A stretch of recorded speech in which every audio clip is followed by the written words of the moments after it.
Selamat siang, salam sejahtera untuk kita semua. Bapak, Ibu penilai sertifikasi dosen tahun 2025, perkenalkan nama saya Apoteker Agustina Putri Pitarisa Sudarsono, Magister Pharmaceutical of Science. Saya merupakan salah satu dosen tetap di Sekolah Tinggi Ilmu Farmasi Nusa Putra Semarang, program studi Prodi D3 Farmasi dengan NIDN 060408 8301. Video ini dibuat untuk melengkapi persyaratan dalam pengajuan sertifikasi dosen tahun 2025, yaitu pernyataan diri dosen dalam unjuk kerja Tridharma Perguruan Tinggi dalam bidang pengajaran. Sebagai dosen, saya telah menerapkan Tridharma Perguruan Tinggi yang terdiri dari pendidikan berupa pengajaran, penelitian, dan pengabdian kepada masyarakat. Dalam bidang pendidikan, pengajaran, adapun mata kuliah yang saya ampu di Prodi D3 Farmasi yaitu Teknologi Farmasi Sediaan Solid. Mata kuliah ini terdapat pada semester 3 dengan bobot SKS yaitu 3 SKS. Dalam proses pembelajaran, metode pembelajaran yang digunakan yaitu small group discussion, brainstorming, dan juga project based learning. Small group discussion atau diskusi kelompok kecil adalah salah satu bentuk model pembelajaran melibatkan diskusi antara peserta didik dan juga pengajar sehingga terjadi suatu komunikasi, feedback baik dalam hal menganalisis, memecahkan suatu masalah ataupun mengeksplorasi satu topik tertentu. Untuk metode pembelajaran brainstorming, salah satu metode untuk mengumpulkan gagasan kreatif dalam waktu singkat dan menghasilkan solusi tepat dalam suatu permasalahan. Untuk metode pembelajaran yang ketiga yaitu project based learning adalah model pembelajaran yang menggunakan proyek atau kegiatan sebagai inti pembelajaran untuk mencapai kompetensi baik dari sikap, pengetahuan, dan juga keterampilan. Adapun tujuan dari mata kuliah Teknologi Farmasi Sediaan Solid yaitu mahasiswa mampu mempunyai pengetahuan dalam pembuatan dan juga evaluasi serta pengemasan sediaan farmasi padat yang meliputi suppositoria, ovula, kemudian sediaan kosmetik, bisa berupa lipstik, bedak, ataupun sabun padat, dan juga tablet, baik dengan metode granulasi basah ataupun kering ataupun kempal langsung, kemudian tablet bersalut ataupun tidak bersalut, yang ketentuannya adalah sesuai dengan CPOB. Adapun CPL atau capaian pembelajaran lulusan dilihat dari sikap, yaitu mahasiswa mampu taat hukum disiplin dalam kehidupan bermasyarakat dan bernegara, serta untuk rumusan yaitu pengetahuan, mahasiswa mampu menguasai konsep teoritis mengenai penanganan bahan alam baik dalam bentuk ekstrak maupun isolat untuk produk obat tradisional ataupun untuk bahan kimia. Untuk yang kedua yaitu menguasai konsep teoritis. Untuk capaian pembelajaran lulusan dilihat dari pengetahuan adalah mahasiswa mampu menguasai konsep teoritis mengenai penanganan bahan alam baik dalam bentuk ekstrak maupun isolat untuk produk obat tradisional ataupun produk obat kimia. Kemudian untuk yang kedua adalah mahasiswa mampu menguasai konsep teoritis mengenai formulasi ataupun evaluasi sediaan baik steril maupun non-steril sesuai dengan CPOB, CPKB, ataupun CPOTB. Untuk capaian pembelajaran lulusan dilihat dari keterampilan umum, mahasiswa mampu menerapkan pemikiran logis, kritis, sistematis, dan inovatif dalam konteks pengembangan atau implementasi ilmu pengetahuan dan teknologi yang memperhatikan dan menerapkan nilai humaniora yang sesuai dengan bidang ilmu kefarmasian. Untuk keterampilan umum yang kedua adalah mahasiswa mampu menunjukkan kinerja, bermutu, dan juga terukur. Untuk capaian pembelajaran dilihat dari keterampilan khusus, ada dua hal yaitu mahasiswa mampu melakukan penanganan bahan alam dan pengisolasian untuk pembuatan obat tradisional dengan terampil. Sedangkan untuk yang kedua adalah mahasiswa mampu melakukan perancangan formula dan juga melakukan pembuatan sediaan farmasi sesuai dengan ketentuan CPOB, CPOTB, dan juga CPKB. Adapun capaian pembelajaran mata kuliah yaitu mampu merancang formulasi sediaan padat dan juga melakukan kontrol kualitas ataupun pengujian mutu sediaan padat sesuai dengan prosedur yang telah ditetapkan. Untuk yang kedua adalah mahasiswa mampu juga melakukan pengemasan, baik pengemasan primer, sekunder ataupun tersier untuk menjamin mutu kualitas dari sediaan padat. Adapun deskripsi mata kuliah dari teknologi farmasi sediaan solida adalah mahasiswa di dalam mata kuliah ini mempelajari tentang eksipien fungsional yang digunakan untuk pembuatan sediaan padat, kemudian preformulasi, pembuatan atau formulasi, dan juga pengujian atau evaluasi mutu produk yang mengandung bahan kimia obat ataupun ekstrak untuk sediaan farmasi berupa supo, ovula, kosmetik yaitu lipstik, bedak, sabun padat, bath bomb juga, kemudian granul effervescent, tablet konvensional, tablet salut, tablet modifikasi, dan juga serta melakukan pemilihan kemasan untuk menjamin mutu kualitas produk. Sistem pembelajaran yang saya terapkan dimulai dari sesi perkenalan dulu untuk membangun kedekatan antara dosen dan juga mahasiswa. Untuk selanjutnya, saya melakukan brainstorming untuk sebelum pengantar memasuki ke tema atau materi dari mata kuliah. Kemudian setelah itu saya akan menjelaskan terkait dengan RPS atau rencana pembelajaran semester, kemudian kontrak perkuliahan, dijelaskan mulai dari jalannya perkuliahan, termasuk topik perkuliahan atau materi, kemudian penugasan, agar mahasiswa memiliki gambaran bagaimana mata kuliah yaitu teknologi farmasi sediaan solid dilakukan selama 1 semester ke depan. Untuk proses diskusi, saya juga berupaya untuk memberikan motivasi supaya antar mahasiswa dan juga dosen sebagai fasilitator lebih fokus, rajin, dan juga serius dalam belajar. Kemudian juga mahasiswa akan mampu memahami bagaimana perolehan nilai mereka baik melalui penugasan ataupun kuis ataupun presentasi.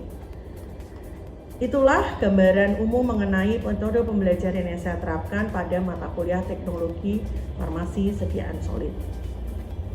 Adapun kajian materi pembelajaran mata kuliah yaitu terdiri dari kita belajar tentang sediaan solid yaitu supo atau ovula, kemudian sediaan kosmetik, granul effervescent, tablet tidak bersalut ataupun tablet bersalut, baik dengan metode granulasi basah ataupun kempal langsung. Adapun kriteria atau indikator penilaian, nilai akhir terdiri dari 30% nilai harian, kemudian ditambah dengan 30% nilai UTS, kemudian 30% dengan nilai UAS. Nilai harian dari mahasiswa itu diperoleh dari kehadiran, tugas yang diberikan baik secara mandiri ataupun ada presentasi kuliah yang diberikan di pertemuan terakhir. Kemudian untuk UTS dan juga UAS terkait dengan materi yang sudah disampaikan baik dengan metode CBT ataupun PBT. Adapun daftar referensi diantaranya adalah terkait dengan sediaan farmasi solida, karangan Agus Guswin, kemudian pengantar bentuk sediaan farmasi karangan dari Howard C. Ansel, kemudian Handbook of Pharmaceutical Excipient supaya kita mahasiswa bisa tahu bahwa eksipien apa saja dan juga prosentase yang dibutuhkan ketika mereka ingin merancang suatu formula yaitu terkait dengan sediaan solid. Dan juga yang terakhir adalah ada buku pelajaran teknologi farmasi karangan Void dan juga book chapter berupa teknologi farmasi sediaan solida. Selanjutnya saya akan menampilkan proses pembelajaran saya di kelas dengan mata kuliah teknologi farmasi sediaan solida secara tatap muka. Selamat menyaksikan. Selamat siang. Siang, Bu. Oke. Sebelum kita mau mulai untuk mata kuliah kita pada siang hari ini, dipimpin dulu doa. Silakan, Mbak. Baik teman-teman semuanya, sebelum kita mulai pembelajaran pada siang hari ini, alangkah baiknya kita berdoa menurunkan kembali kepercayaan masing-masing. Berdoa dimulai.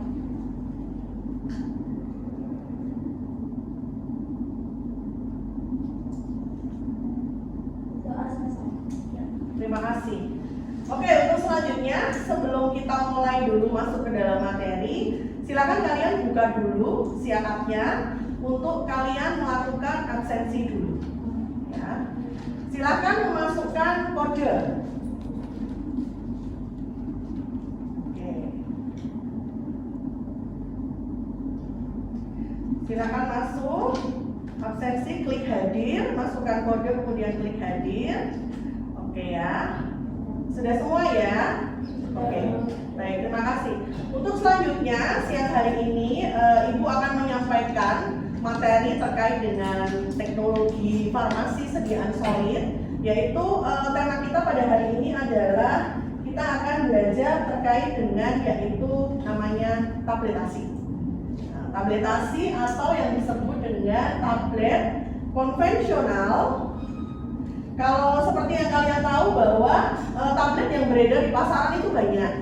Jadi tidak hanya tablet yang konvensional dalam arti adalah tidak bersalut, tapi juga ada yaitu tablet bersalut. Tablet bersalut pun itu juga macam-macam. Ada yang tablet bersalut gula atau drashe, kemudian tablet salut film atau film coated tablet. Kemudian satu lagi biasanya adalah salut enterik atau enterik coated tablet. Nah, ini seperti yang kalian perhatikan bahwa beberapa contoh tablet yang beredar di pasaran.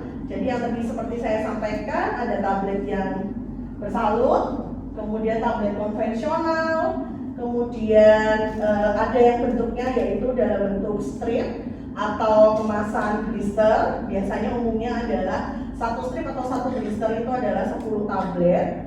Kemudian, nah ini adalah salah satu contoh bentuk yaitu tablet yang ada di pasaran. Jadi seperti kalian lihat bahwa, seperti yang kalian lihat bahwa ada yang bentuknya seperti kaplet, kemudian ada juga kapsul, kemudian tablet. Nah, ada yang tablet kecil, biasanya seperti vitamin C IP, atau tablet yang besar biasanya paracetamol. Nah, kalau kalian perhatikan bahwa kenapa tablet itu bentuknya bisa macam-macam, itu tergantung dari cetakannya. Kalau kalian pernah tahu bahwa ada yang namanya komponen penyusun mesin cetak tablet, itu ada yang namanya pan sama die. Nah, pan sama die itu adalah yang mereka bertanggung jawab untuk menghasilkan tablet dengan berbagai jenis ukuran ataupun bentuk.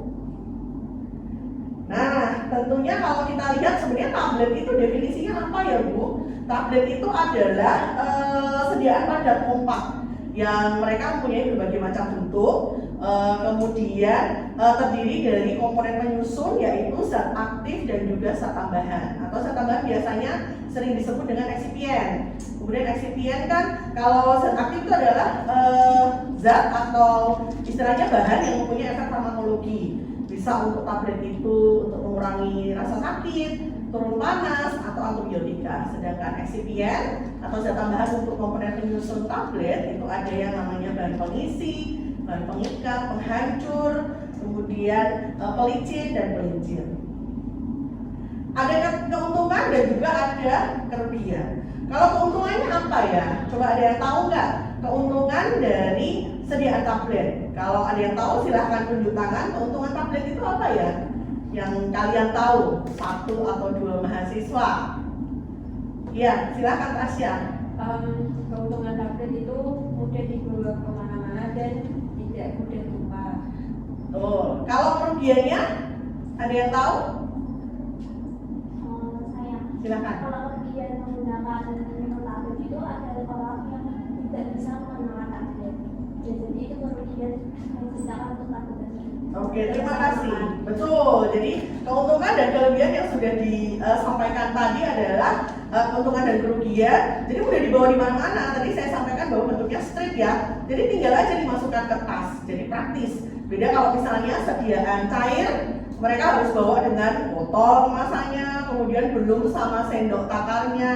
Kemudian nanti kalau misalnya mau minum itu juga harus persiapannya pasti akan lebih ribet dibanding tablet. Hanya tinggal disobek atau dipencet ya kalau bentuknya blister ya, tinggal diminum. Kalau keuntungannya memang kalau misalnya untuk bentuk tablet, anak kecil pun susah ya untuk bisa minum atau mengkonsumsi tablet karena mereka pasti akan lebih memilih yang sediaan cair, jadi lebih praktis.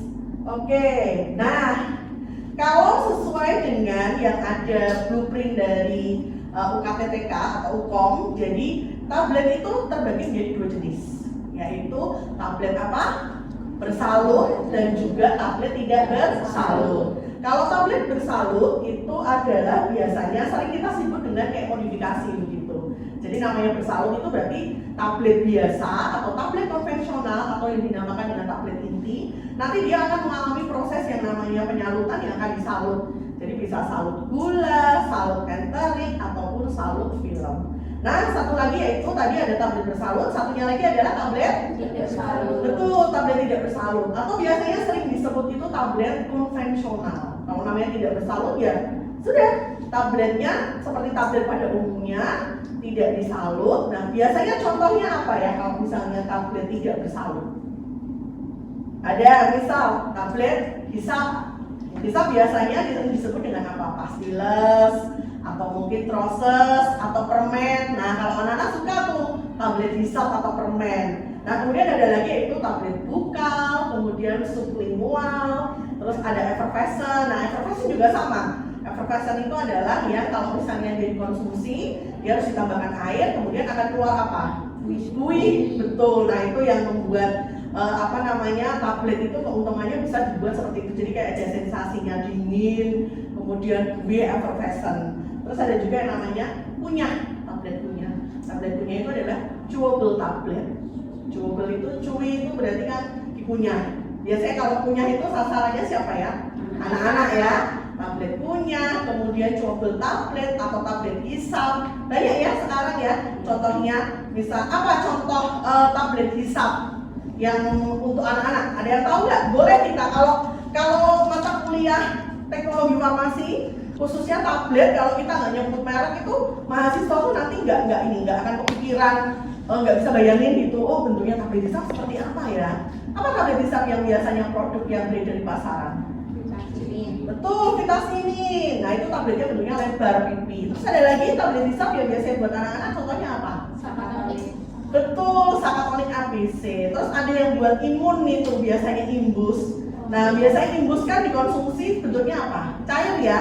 Nah, tapi ada juga yang bentuknya adalah tablet, yaitu sekarang buat anak-anak tablet hisap. Oke, nah ini tadi yang saya sampaikan bahwa yang tablet tidak bersalut itu definisinya apa saja? Tablet hisap, tablet kunyah, kemudian tablet effervescent, tablet tidak bersalut. Nah, metode untuk pembuatan tablet. Nah, ada 3. Satu adalah granulasi basah, kemudian yang kedua adalah granulasi kering, yang ketiga adalah kempa langsung. Yang paling umum itu dibuat atau pabrik penghasil obat. Kalau membuat obat itu biasanya paling umum menggunakan metode apa? Granulasi basah. Kenapa seperti itu? Jadi kapan kita menentukan pakai metode granulasi basah, kering, kemudian kempa langsung, itu tergantung dari sifat zat aktifnya.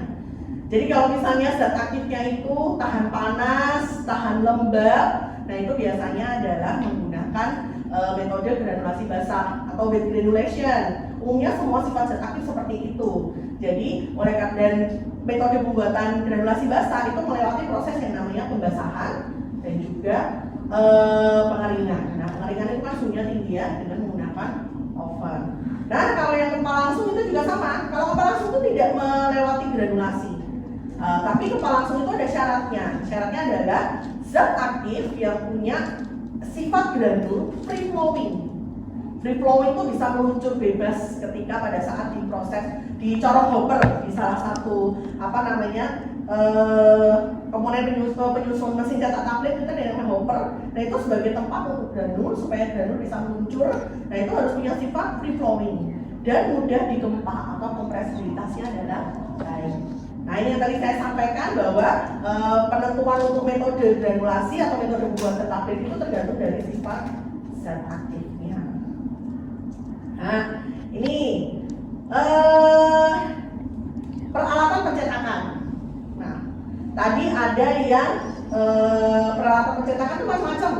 Jadi ada yang namanya mixer, kemudian granulator, kemudian kempa. Kempa itu adalah mesin kempa. Mesin kempa itu dengan tekanan tinggi. Makanya kenapa tablet itu disebut dengan tablet dengan tekanan tinggi karena padat kompak, bukan cetak. Kalau cetak itu adalah seperti kayak kalau buat agar-agar itu kan cetak, tapi cetak itu nggak punya kekuatan. Jadi cetak ya cetak gitu, tapi nggak ada kekuatannya. Tetapi kalau misalnya dicetak dengan menggunakan cetakan baja, yaitu mesin kempa, nah itu Oke, silahkan. Ada yang mau bertanya? Silahkan, boleh angkat tangan.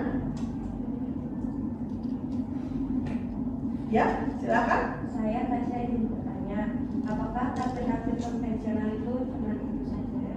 Oke, terima kasih Tasya. Jadi tadi sudah saya sampaikan bahwa tablet konvensional itu macamnya nggak hanya cuma tadi ya.